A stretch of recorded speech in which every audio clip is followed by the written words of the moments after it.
Lesson 193. All things are lessons God would have me learn. God does not know of learning, yet his will extends to what he does not understand, in that he wills the happiness his Son inherited of him be undisturbed, eternal and forever gaining scope, eternally expanding in the joy of full creation, and eternally open and wholly limitless in him. This is his will. And thus his will provides the means to guarantee that it is done. God sees no contradictions, yet his Son believes he sees them. Thus he has a need for one who can correct his erring sight, and giving him vision that will lead him back to where perception ceases. God does not perceive at all, yet it is he who gives the means by which perception is made true and beautiful enough to let the light of heaven shine upon it.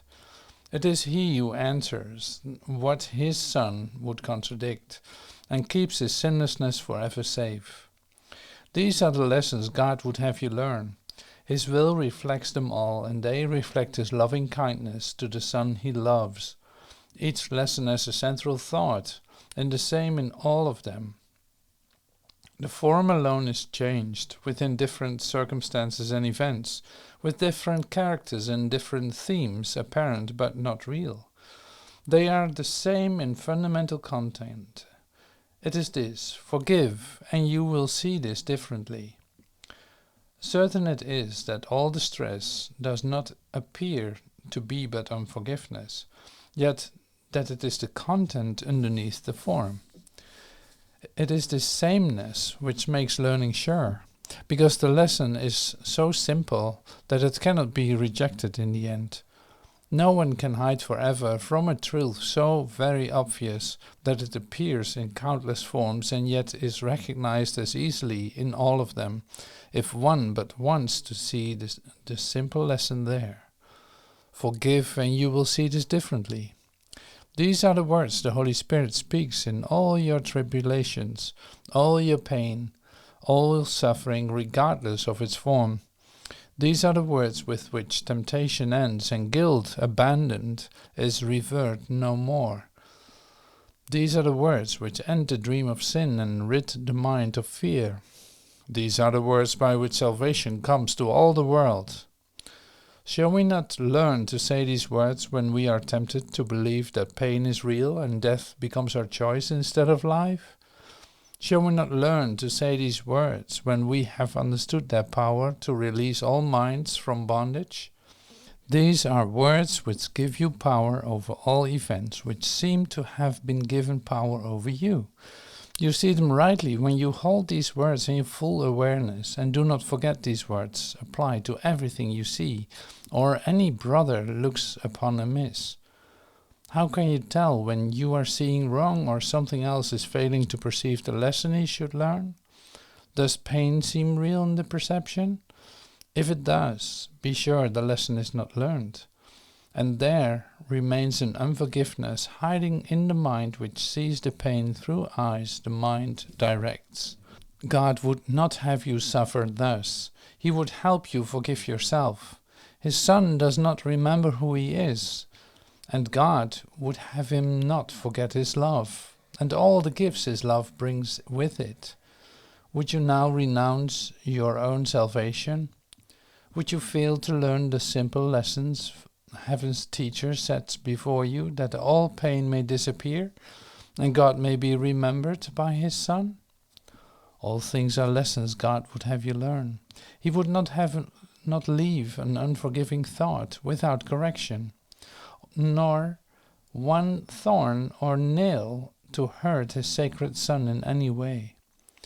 He would ensure his holy rest remains untroubled and serene, without a care in an eternal home which cares for him. And he would have all tears be wiped away, with none remaining yet unshed, and none but waiting their appointed time to fall.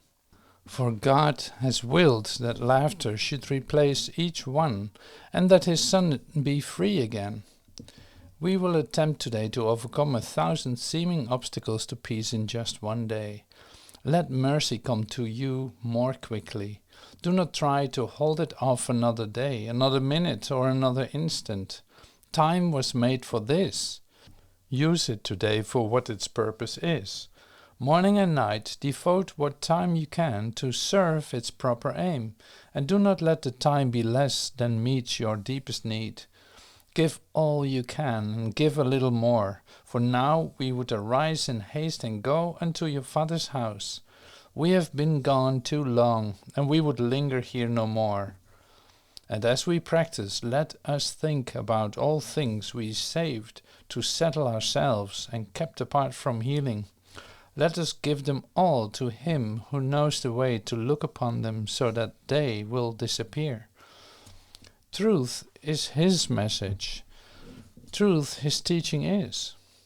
His are the lessons God would have us learn. Each hour spend a little time today and in the days to come in practicing the lesson in forgiveness in the form established for the day, and try to give it application to the happenings the hour brought, so that the next one is free of the one before. The chains of time are easily unloosened in this way. Let no 1 hour cast its shadow on the one that follows, and when that one goes, let everything that happened in its course go with it. Thus will you remain unbound, in peace eternal in the world of time. This is the lesson God would have you learn. There is a way to look on everything that lets it be to you another step to Him and to the salvation of the world. To all that speaks of terror, answer thus, I will forgive and this will disappear. To every apprehension, every care, and every form of suffering, repeat these self-same words. And then you hold the key that opens heaven's gate and bring the love of God the Father down to earth at last, to raise it up to heaven. God will take this final step Himself. Do not deny the little steps He asks you take to Him.